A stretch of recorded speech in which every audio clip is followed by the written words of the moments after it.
Bernice Fairweather navigated Oakhaven Academy like a phantom, her petite figure rarely catching the eye of the hundreds of bustling teenagers.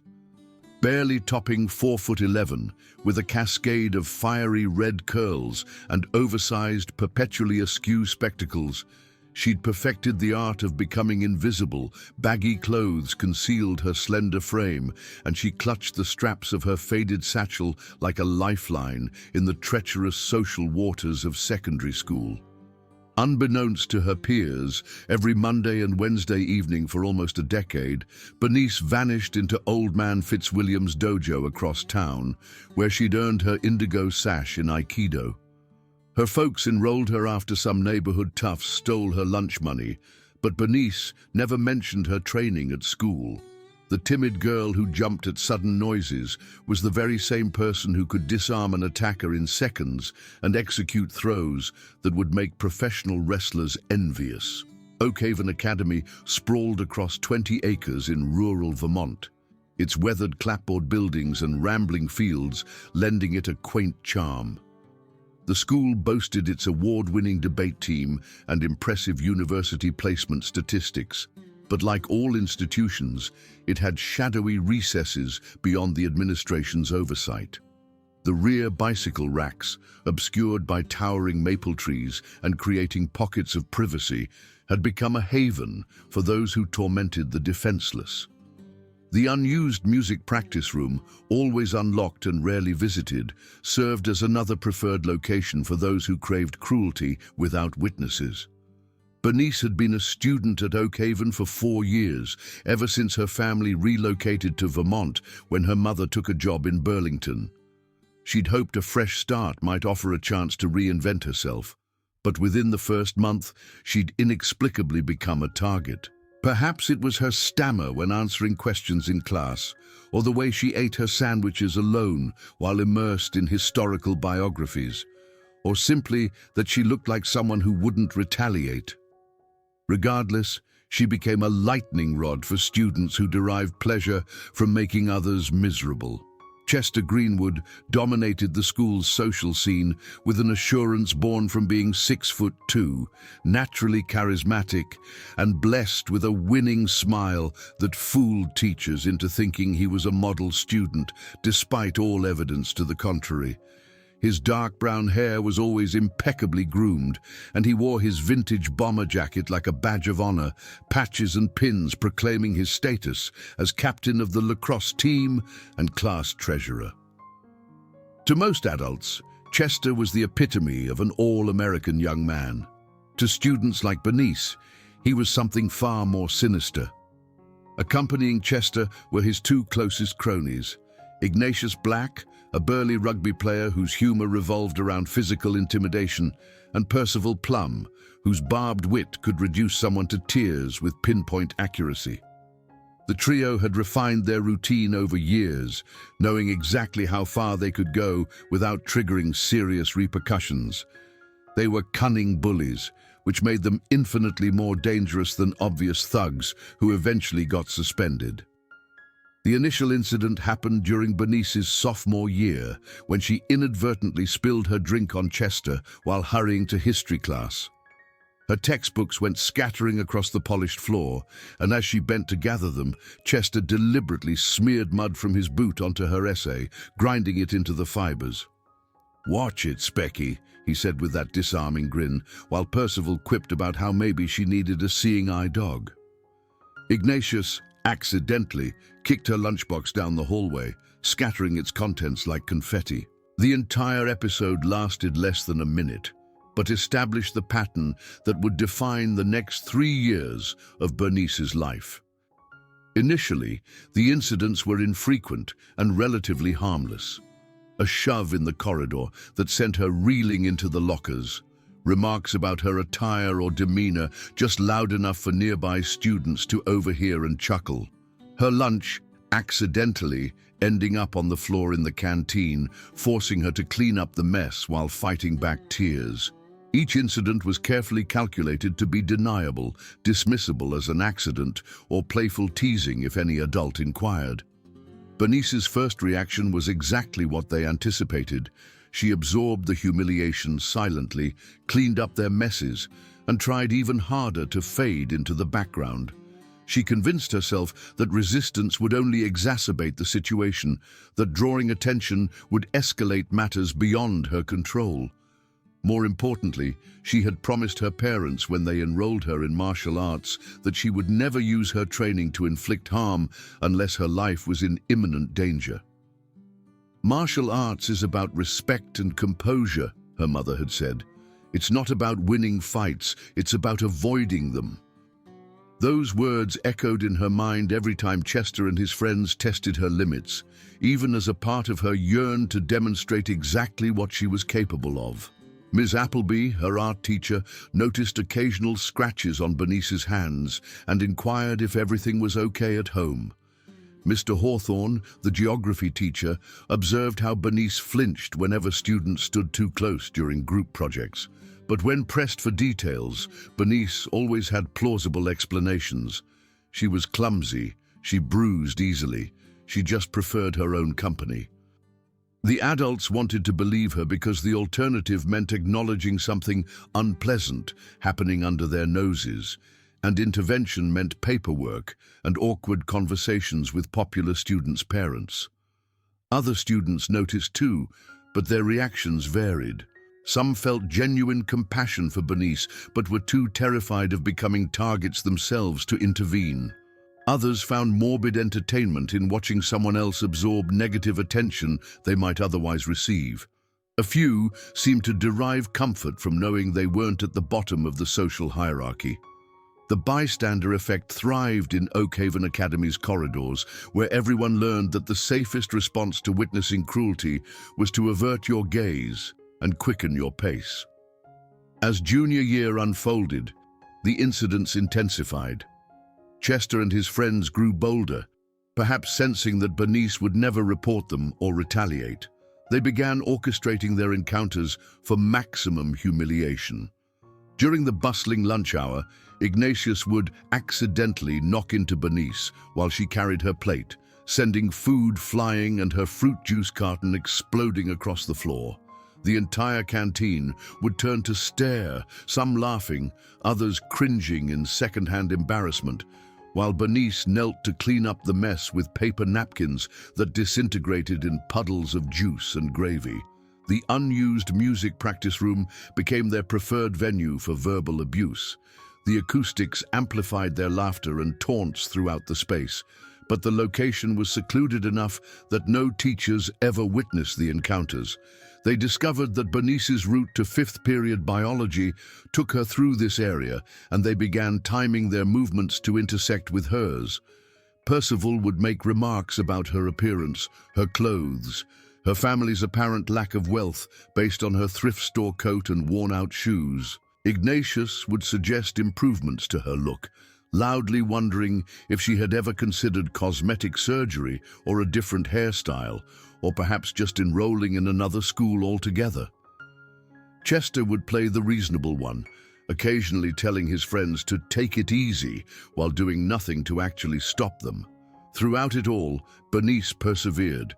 She developed survival strategies, alternate routes through the school, careful timing of movements, and mental armor that she donned each morning before walking through Oakhaven's front doors.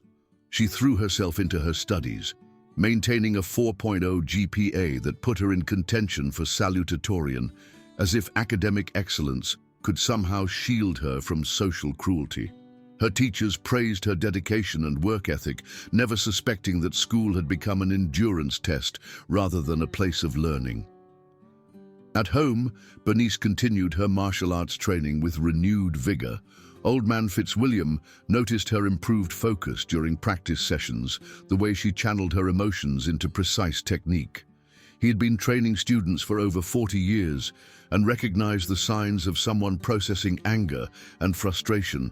But when he gently inquired about her life outside the dojo, Bernice deflected with the same skill she used to deflect blows during sparring.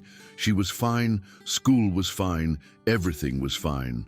The breaking point came on a Wednesday in October when crisp air hinted at the arrival of winter and the cross-country season was drawing to a close. Bernice had been anticipating this particular day because Penelope Ainsworth, a new student who had transferred in at the start of the year, had asked to study together for their upcoming English literature exam. Penelope was everything Bernice wasn't. Confident, outgoing, beautiful in a natural way that made other girls simultaneously admire and envy her.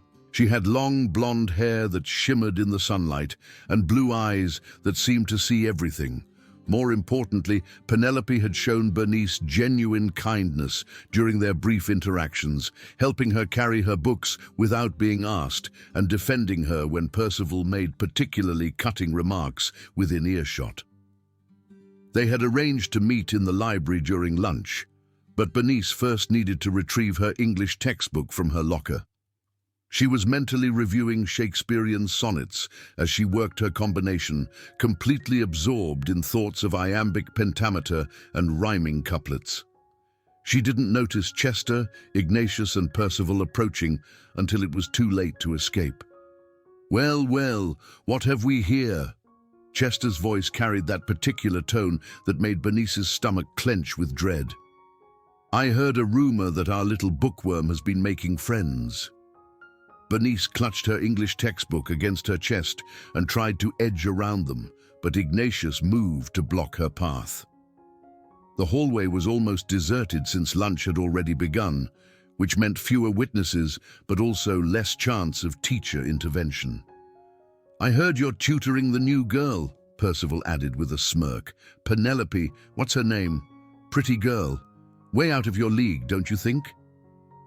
"She's just helping me study," Bernice mumbled, her voice barely audible. She kept her eyes fixed on the floor, hoping that submission would make them lose interest and move on. "Maybe we should give Penelope a heads up," Chester suggested, his tone casual, but his eyes calculating. "Let her know what kind of person she's wasting her time with. Wouldn't want her to get the wrong impression about our school's standards." The threat was clear, and Bernice felt a chill settle in her stomach. It was one thing for them to target her, but the thought of them turning their attention to Penelope because of their association filled her with a different kind of fear. "Please," Bernice whispered, the word escaping before she could stop it, "just leave her alone."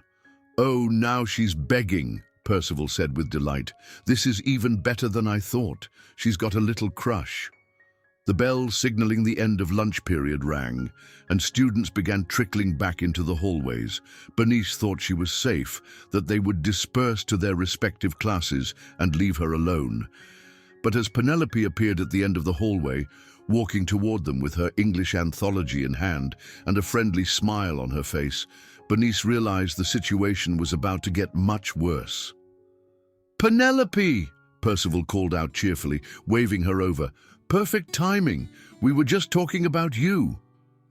Penelope approached with the kind of confidence that came from never having been the target of systematic cruelty. She smiled at Chester and his friends with genuine warmth, not yet recognizing the predatory gleam in their eyes. "Hi," she said, then turned to Bernice. "Ready for our study session? I brought my notes on Victorian poetry." "Actually," Chester said, stepping slightly between Penelope and Bernice, "we were just discussing whether our little friend here had mentioned her reputation around school."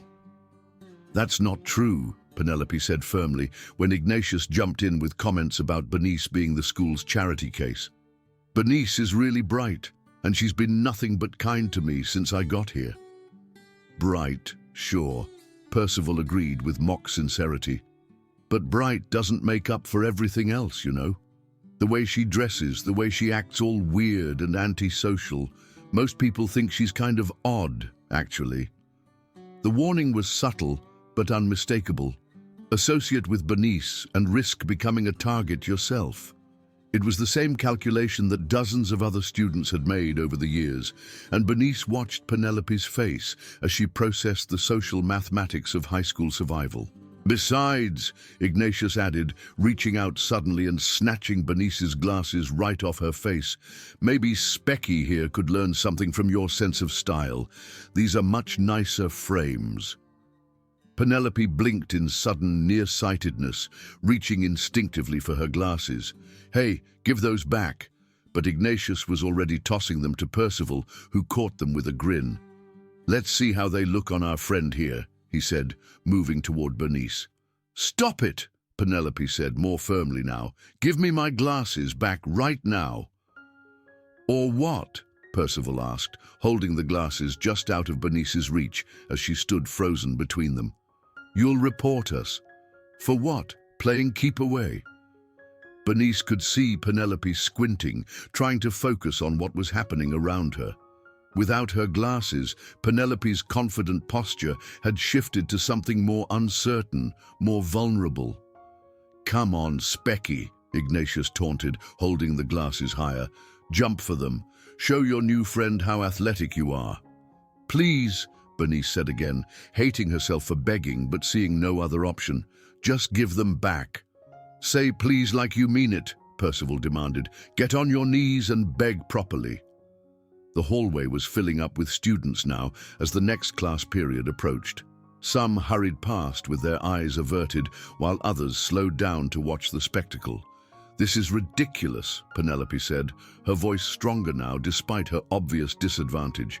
She started moving toward Percival, reaching for her glasses. "Give them back right now."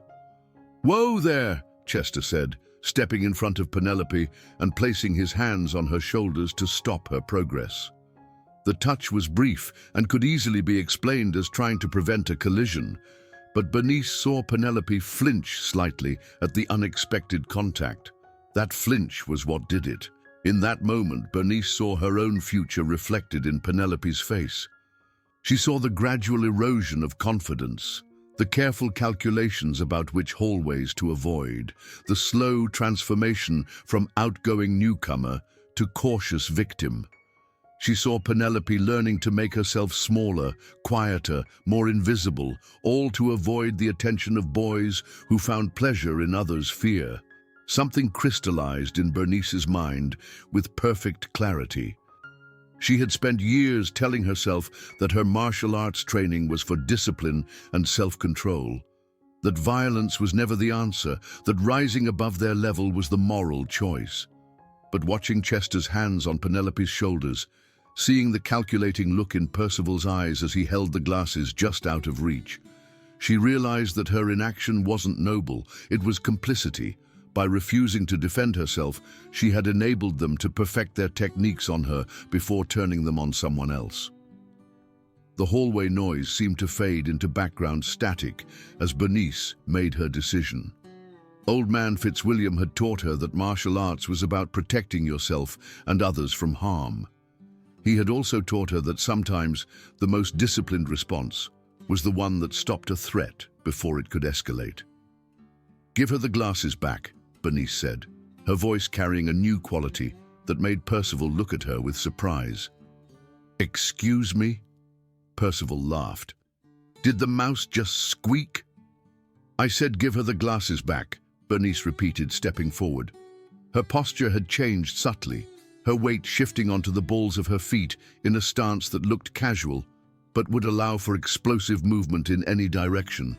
"Or what?" Ignatius asked, moving to flank her. "You'll tell the principal on us?" Bernice looked at Penelope, who was still squinting in their direction, trying to follow the conversation by sound. She thought about all the students who had watched her humiliation over the years, who had learned through her example that bullies faced no consequences for their actions. "Or I'll take them back," she said simply.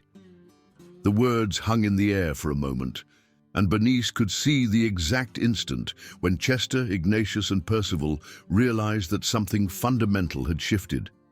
The quiet girl who had absorbed their abuse for 4 years was looking at them with steady eyes that held no trace of fear. "You'll take them back," Chester repeated, as if the concept was so foreign he needed to hear it again to believe it. "That's right," Bernice said, taking another step forward. Percival held the glasses higher, grinning. "I'd like to see you try, Specky." What happened next took less than 3 seconds, but to the students watching in the hallway, it seemed to unfold in slow motion. Bernice moved forward with the fluid precision of someone who had spent years drilling the same movements until they became instinct. Her right hand shot up to grab Percival's wrist, not with desperate clutching of someone reaching for an object, but with the controlled grip of someone who understood leverage and joint manipulation.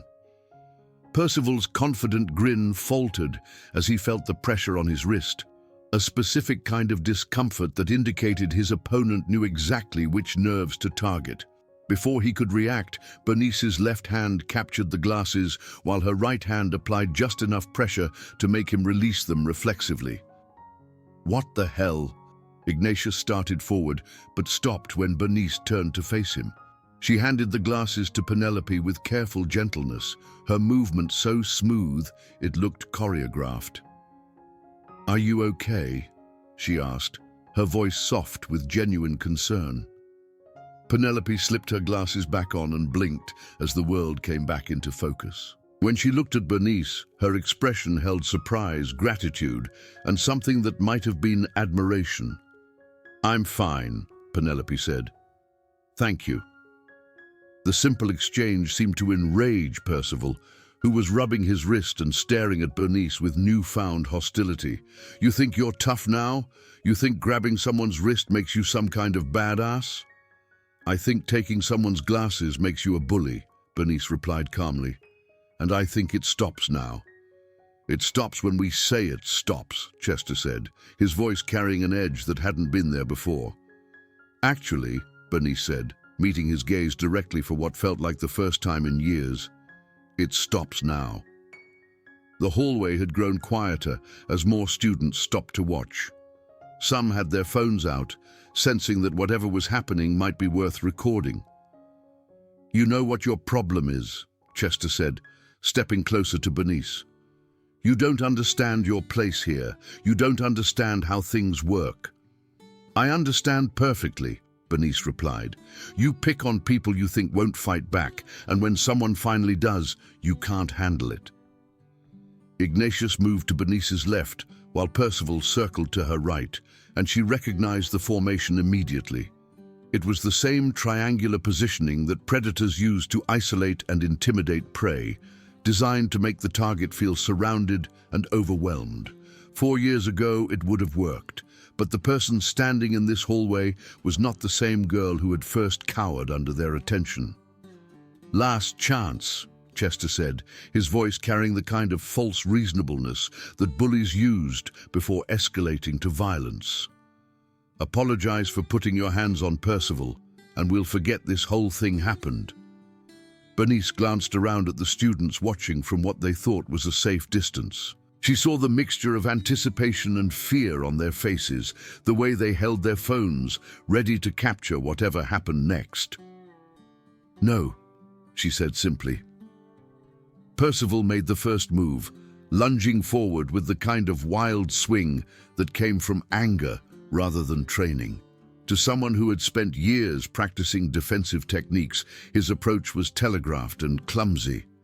Bernice sidestepped smoothly, using his momentum against him, and applied a basic armbar that sent him tumbling to the floor with a crash that echoed through the hallway. The sound of Percival hitting the linoleum seemed to galvanize Ignatius, who rushed at Bernice from her left side. But Old Man Fitzwilliam had drilled her extensively on dealing with multiple attackers, and she was ready for him. A simple shoulder throw caught Ignatius off guard at exactly the right moment, sending him sprawling across the floor in a tangle of limbs. Chester stared at his two friends on the ground, then at Bernice, who stood calmly in the center of the hallway, with her satchel still properly positioned on her shoulders. She wasn't breathing hard, wasn't even disheveled. "How?" Chester asked, the question slipping out before he could stop it. 9 years of Aikido," Bernice replied matter-of-factly. "I just never saw the point in mentioning it before." The confrontation came 2 days later, after school in the parking lot, where students gathered to wait for rides or walk home. Chester felt he needed to reassert his dominance with a larger audience, blocking Bernice's path with several other students who normally stayed on the periphery of their activities. "If you want a fair fight," Bernice said when they accused her of using dirty tactics, "then let's have one. Just you and me, Chester. No friends, no cheap shots, no excuses."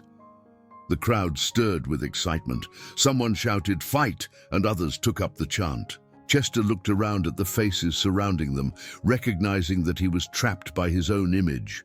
To back down now would be to admit that his power had always been an illusion. "Fine," he said, shrugging off his bomber jacket. "But when I put you in the hospital, don't come crying about how unfair it was." The crowd formed a rough circle around them, everyone pulling out phones to record what they sensed would be a legendary moment in Oakhaven Academy history. Bernice could see Penelope near the edge of the circle, her expression worried but supportive. Chester moved with the confidence of someone who had never lost a physical confrontation.